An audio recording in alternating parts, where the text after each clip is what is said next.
with all of this work you've done in Tucson, with the home invasion crews, some dope cases, didn't part of you get nervous at the thought of infiltrating the Hells Angels in Arizona since you have played football there? I know you look different. It's been 20 years since you played football, but you're kind of like known. Were you not worried about being sniffed out? My ego was too big and I was too arrogant to like even consider that. I was like, and this is not a flattering statement to make. I'd had a bullet go through my chest. Yeah. I'd been a shootout where I'd been run over by a car. I had, 15 years of undercover experience. I thought I was invincible. I thought I was bulletproof. I wasn't. I ultimately learned how unspecial and unimportant I truly was. But at that point, man, like I could do anything in my mind. Yeah. And I didn't necessarily feel like I was like a tough guy. I didn't feel like I was a great fighter or like some great street gangster, but I knew that I could absorb punishment. I knew I could absorb punishment and keep moving forward. It's the old Rocky line when Rocky's giving the speech to his kid. It's not how hard you hit, it's how hard you can get hit and keep moving forward. Life's not going to treat you fair. That was my mentality. Were you excited by this opportunity when it came along? Well, I had a case agent that was a good friend of mine and that I knew to be the most amazing case agent, complex case manager that I'd ever crossed paths with, a guy named Joe Slatella. And so Joe approached me with this opportunity to make a run at the Hells Angels. My first reaction was, dude, I'm not the right guy. I can name 10 guys, 10 of my peers that will serve you in this role better than I can. I'm not a biker investigator. I'm just this white trash Peckerwood freaking debt collector gun runner, man. I'm not a biker. It's a completely different culture. It's a subset. Yeah. I know dudes that have spent their career like perfecting this role. Like, let's find one of those dudes. But I had a pre-established reputation in the criminal community of where we were going to work and where we were going to start. And his reaction was like, dude, you got a head start. Like, you'll figure it out. Like you'll figure this out. I had no idea like what was coming. Yeah. I thought I was prepared. I wasn't prepared. I started doing my research on these guys. And the one thing that stood out with as big a mass as the Hells Angels were, that like this international organized crime syndicate, like charters all over the world, thousands of members. The one thing in my research that kept popping up in my own mind, these dudes will kill their own. Right. If they feel betrayed, you can have a Hells Angels patch on your back. They will kill you if you turn against them. And so I was like, man, I don't know if I can pull this off, but it goes back to what I said. Like, I was always willing. I was always willing to try. Yeah. I was like, I'll figure it out. So tell us about why this particular time, 2001, 2002, the ATF, the feds start to move in on the Hells Angels. I think there was like a murder that was super brutal where they decided that they needed to infiltrate. There were two elements that were critical. Well, three elements, actually. The Hells Angels in Arizona were operating with impunity. No one was looking at them. They were running wild. What activities? Just like you name it, man. Assaults, shootings, guns, drugs. Gun running? I don't know if it was gun running, but there was guns involved in a lot of what they were doing. Okay. The murder of Cynthia Garcia, who was a lady who ended up at the Mesa, Arizona Hells Angels clubhouse, popped off, got knocked out, got stomped to near death in the clubhouse. They rolled her up in a piece of carpeting and took her out in the desert and cut her head off. Stabbed her and cut her head off. And those are elements that happened before I was introduced. Yeah. Shortly after I was introduced, the Harrah's riot in Laughlin, Nevada, where the Hells Angels and the Mongols got in a full-on shootout riot underneath 100 closed-circuit television cameras where it was all captured. Like, those elements really drove... Those were the two elements, like we were trying to find out who was behind the violence, who was ordering the violence, and the murder of Cynthia Garcia. Right. And that brought the heat down on them. That was, that made it easy to justify the investigation. It wasn't just some random like, hey, let's look at the Hells Angels. And then they're going to say like, you can't just look at us just because you don't like who we are. Right. You can't look at us just because we're the Hells Angels. Yeah. Like we had cause. Mm-hmm. Okay. So now you've got to approach them. You're this, your cover for 15 years has been, I'm a gun runner and a debt collector and a murder for hire, just kind of a brute, So this is hard. This is tough work. They know that the feds are always at least watching them, probably trying to infiltrate. How do you get in there? What's the first step? Well, the whole case was full of a series of street theaters, which street theater is inaccurate conclusions from accurate observations. We'd let them truly see and smell and hear things. They would inaccurately conclude what that meant. So to try to get quicker credibility in their world, there was an infiltration within the infiltration. We actually infiltrated the Solo Angels motorcycle gang, which was based in Tijuana, Mexico, not to investigate the Solo Angels. They were into their own stuff, but so that we could wear that patch in the presence of the Hells Angels and have credibility in the biker community. That was the first big step. And that was like the mastermind plan of Joe Slatella, who we talked about earlier. For just an amazing, amazing case agent, like the mastermind behind all this. But it was, we called it Operation Black Biscuit. People like, why Black Biscuit? Joe Slatella is a big hockey fan. People say Black Biscuit, that's racist. You can't call it that name. Slatella being a hockey fan, Black Biscuit is a hockey puck. It had nothing to do with nothing. It was intentionally named that to like diffuse any attention that might be on it. Operation Black Biscuit, this isn't the Hells Angels. It's not Operation 81 or Operation Red and White, or it was like this kind of anonymous case title. What are the first things you have to do? Obviously you're trying to get patched in. The layperson knows what that is by now. That's when you become a full-fledged member. But what are some of the first steps? Do you have to sully up to a member and start doing crime for them and start bringing them money the way that they do in the mob, right? The mob, there's a hangaround, an associate, and he's paying a guy who's part of a family. Is that similar in the Hells Angels? So we start presenting ourselves as Solo Angels in Arizona, based in Tijuana, Mexico. Well, you can't do that without the Hells Angels sanctioning your presence. Right. We had a Solo Angel informant who was close to the president of the Hells Angels in Mesa, a guy named Bob Johnston, which, getting way ahead of the story, Bob Johnston ultimately was left being held responsible or accountable for our infiltration. Man, I actually felt and feel bad for Bad Bob. He helped us. He spoke on our behalf, but that dude would have died for the Hells Angels. When the case came down, they needed someone to scapegoat. They needed someone to take ownership over our infiltration, and they came back to him, which he did have fingers in it. Okay, he had a hand so in it. You posed as somebody from the Solo Angels in Tijuana. How does a white guy justify being from Tijuana? Well, there are some white members of the Solo Angels, not a lot, but we were like, hey, look, we're an offshoot. And we sold it to the Solo Angels. We said, look, let us set up this charter in Arizona. We are going to put you next to the kingpins in the biker world, the best of the best. No one knows who you dudes are. We're going to make you credible. We're friends with the Hells Angels, and us being friends with them means you're friends with them. Now you're friends with the king of the mountain. Right. And you sold that to the Hells Angels. You were like, hey, I'm a white guy with the Tijuana faction. Where did you say you were from Arizona originally? Yeah. Okay. Yeah. And we basically bought and extorted our way into the Solo Angels for credibility. We went down there, met with their leadership, said like, look, we're going to represent you outside of Tijuana in Arizona. We're going to expand your club, and we're going to start sending money and motorcycle parts and motorcycles down to you in Tijuana, which ultimately became like maybe not my biggest mistake, but one of my biggest mistakes is that once we got that Solo Angel credibility, I never serviced that account anymore. I had it, I got what I needed, and I forgot the Solo Angels in Tijuana because they weren't necessary for us besides their vest.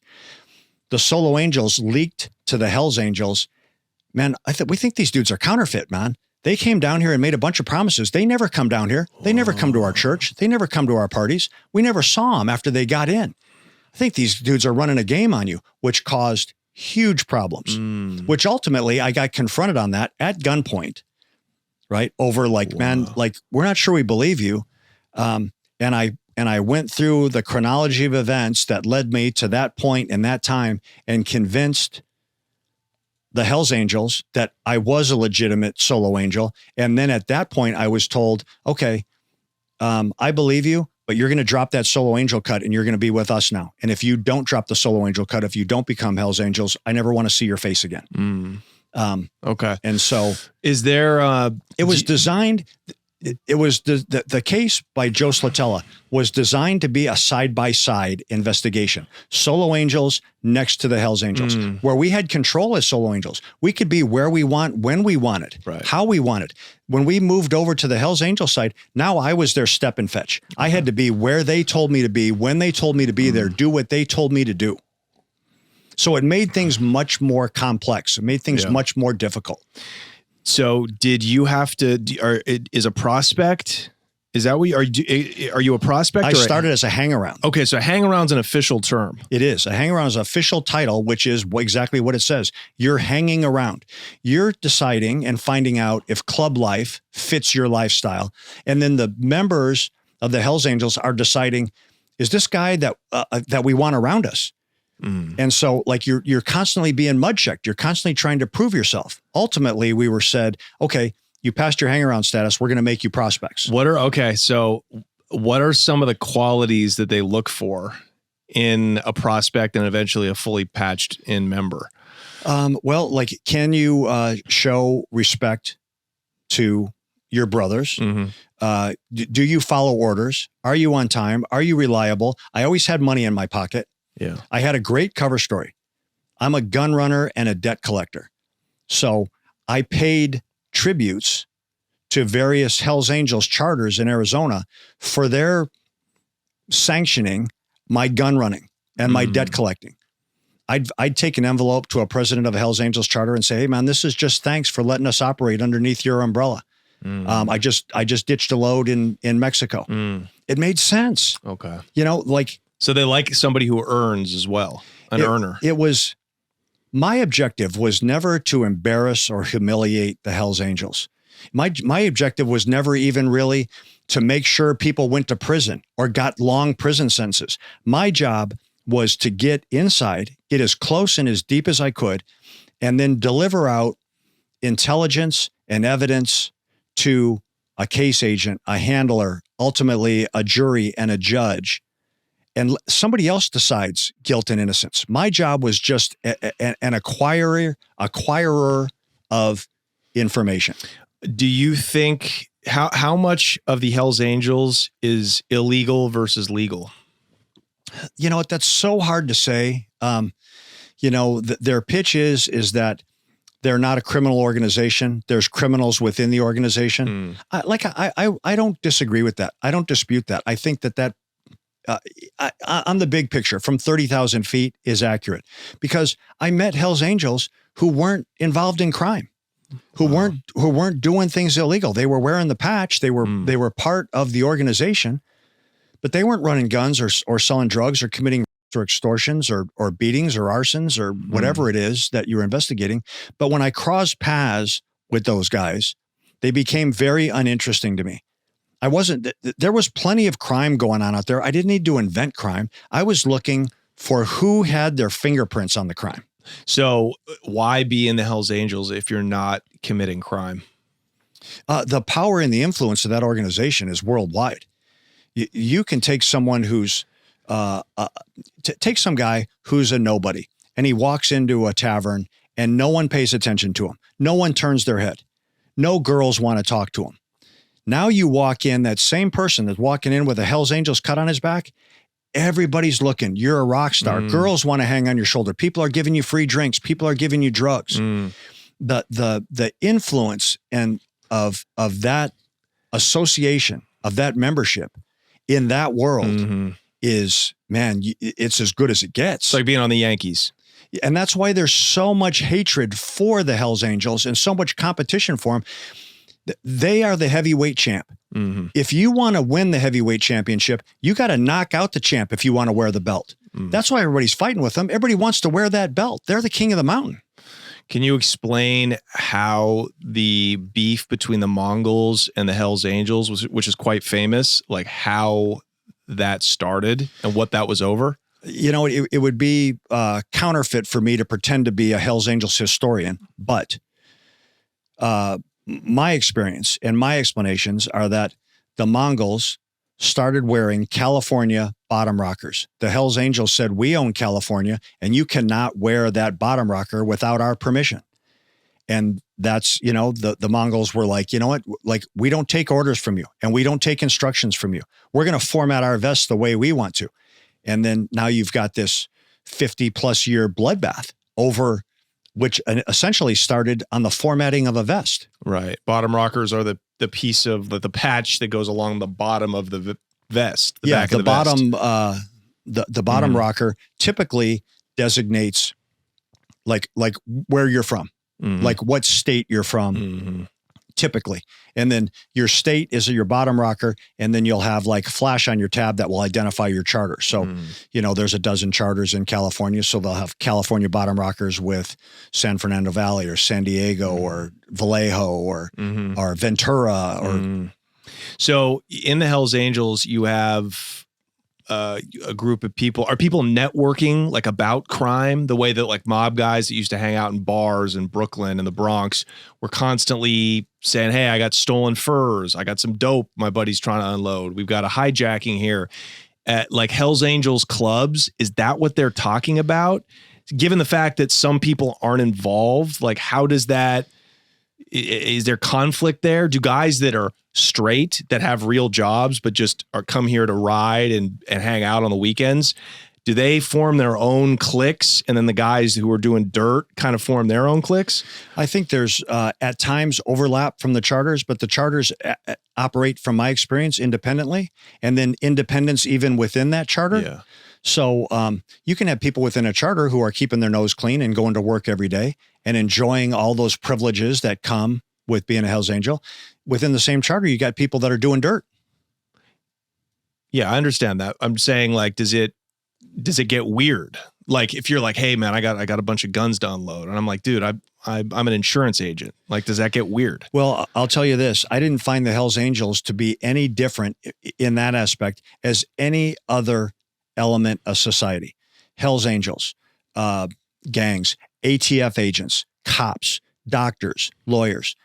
You put a group of people together, you naturally are going to gravitate towards certain people. You're not just going to love everybody. Every ATF agent doesn't love every other ATF agent out there. You form friendships based on personalities and interests and all those things. The Hells Angels are no different. Okay, so you don't have, unlike the mob, to get straightened out, at least historically. It's not that way anymore, but historically, in order for you to become made, you had to be involved in a murder. The Hells Angels is not like that. My experience is no. My experience, and again, I am not talking like that I have some like universal knowledge of the Hells Angels. We get that. That's from my personal your, experience. Like, you didn't have to commit a murder to become a Hells Angels member. I think that's a fallacy. It's maybe a myth, but it's kind of a sexy myth, right? It's like, if the public wants to think that, the Hells Angels are like, let them think that. But that's not true. That, in my experience, that's not true. Okay. So do you, in the Mesa, in your experience, obviously, in the Mesa chapter, did they discriminate against somebody that wanted to be patched in, that wanted to be fully made, but that wasn't a criminal? Would that like kind of hurt their chances of being patched in quickly? Well, to get full membership, you have to have a 100% universal vote of the members in your charter. So you're going to have to impress everybody, regardless of what their lifestyle is. So we started in Mesa, which is where we wanted to focus. Mesa was a big, flamboyant charter. 20, 25 members. They had a glorious clubhouse. We'd made inroads with Bob Johnston.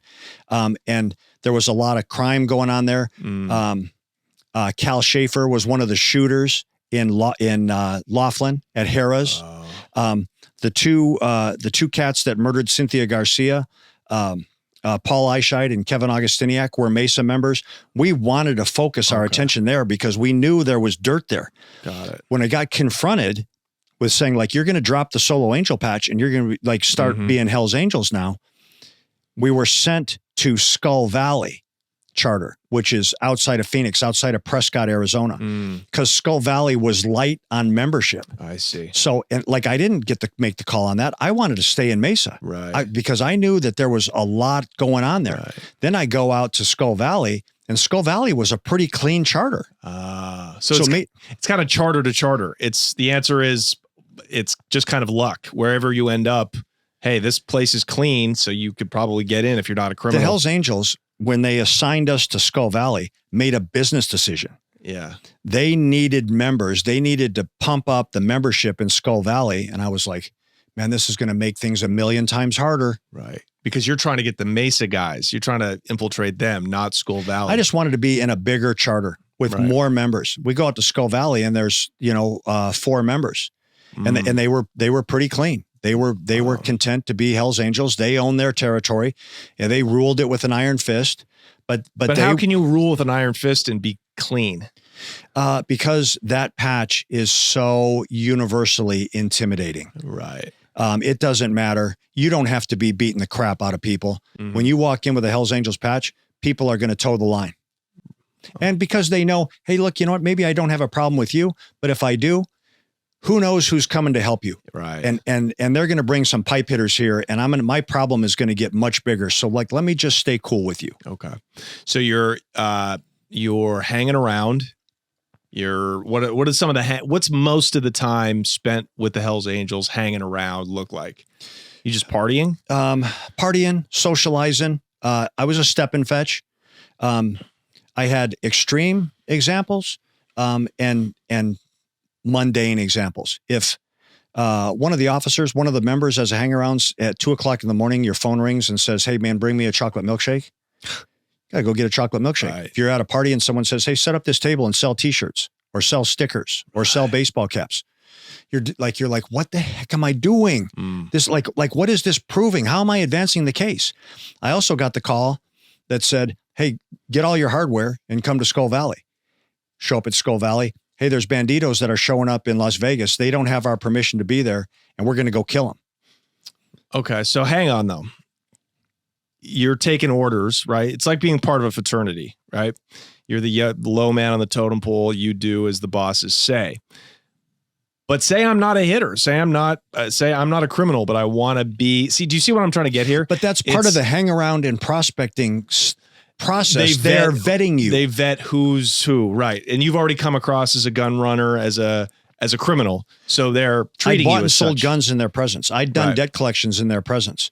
So how do you explain the debt collections real quick, and then we'll get into the Bandido story because this is wild. Well, I had my cover story was that I was a debt collector, and that I worked for people in Vegas. But I didn't want to live in Vegas because I didn't like Vegas. And so that's why I had a house in Bullhead City where I was at for the Laughlin shootout. And it made sense to me. But hey, look, I got a pager on me. When my phone rings, I got to bounce because that's where I make my money. Yeah. Okay. So I go to a Hell's Angel and said, hey, man, you want to make some easy money with me today? What are we doing? I'm going to go pick up some money from a dude. Yeah, come along. Show up, walk into a restaurant, a female sitting at the table with another dude, and they're having dinner, and the dude's being real flirty with the girl, right? I slide in next to the guy in the booth. The Hell's Angel that's with me slides in next to the girl. I pull his plate of food in front of me. I start eating his food. He's got a glass of wine. I start drinking his wine. Dude's looking at me like, do I know you?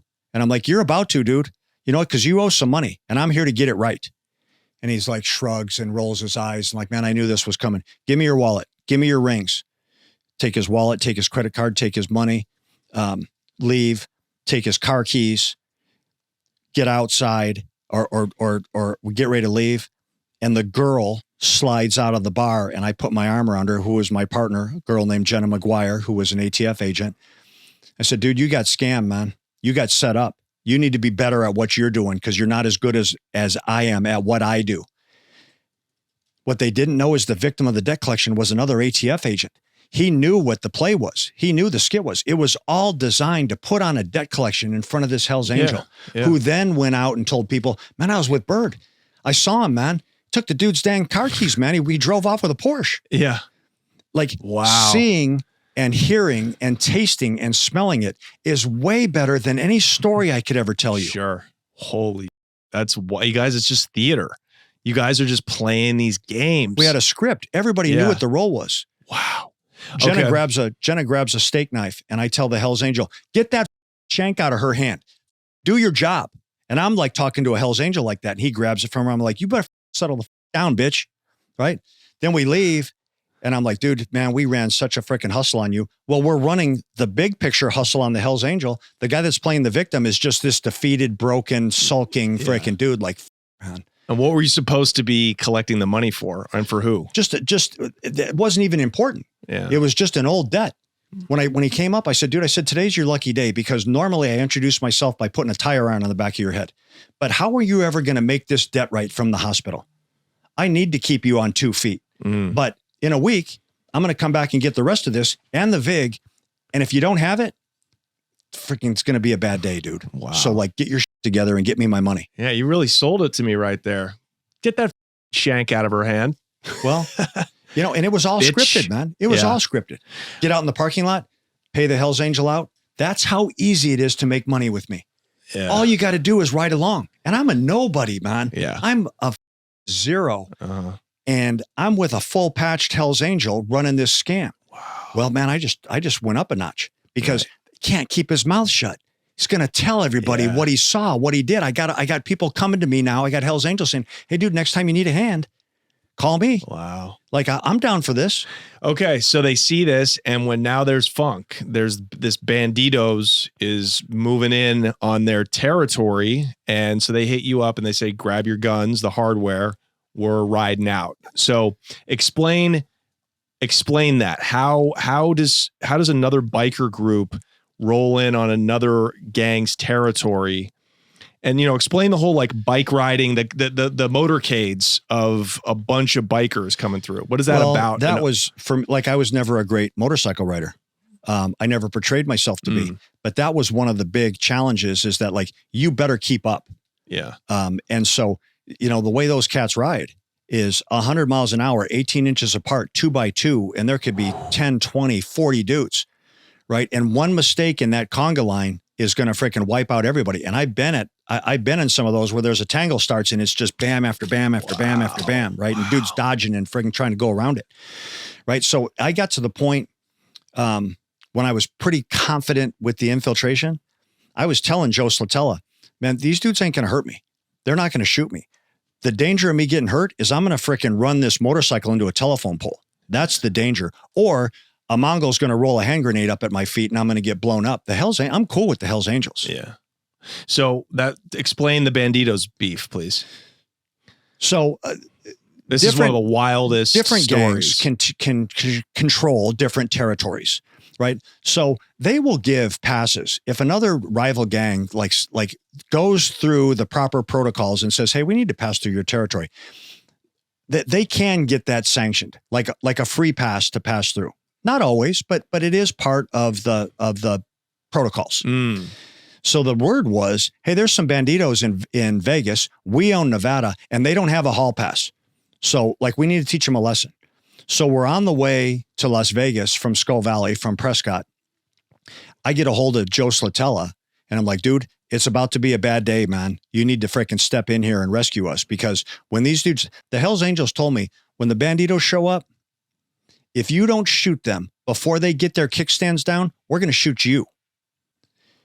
Wow. So like I'm in a bad spot, man. I'm a rock in a hard place freaking analogy, like times a million. Who's giving you that order, by the way? The Skull Valley leadership. Okay. So this is top leadership. Yeah. Oh yeah. Of this supposedly clean organization. Really all there was in Skull Valley was leadership. Because it was only 4 There was guys. a president, a vice president, a sergeant at arms, and one auxiliary member plus the ATF infiltrators. And when, like, during this whole conversation, like, I'm focusing my answers on my story. I didn't do this alone. You never accomplish anything alone in law enforcement. Obviously. I had a whole task force behind me. Yeah. I had a Phoenix Police Department officer that was a partner of mine, another ATF agent, an informant, a female ATF agent, and then a whole cadre of surveillance people and intel people. And so it would be counterfeit for me to, like, take all the credit for this, because those guys made every bit the sacrifice I did, all the blood, sweat, and tears. Every day I was out there, they were out there. I don't understand this. You call the Skull Valley guys clean,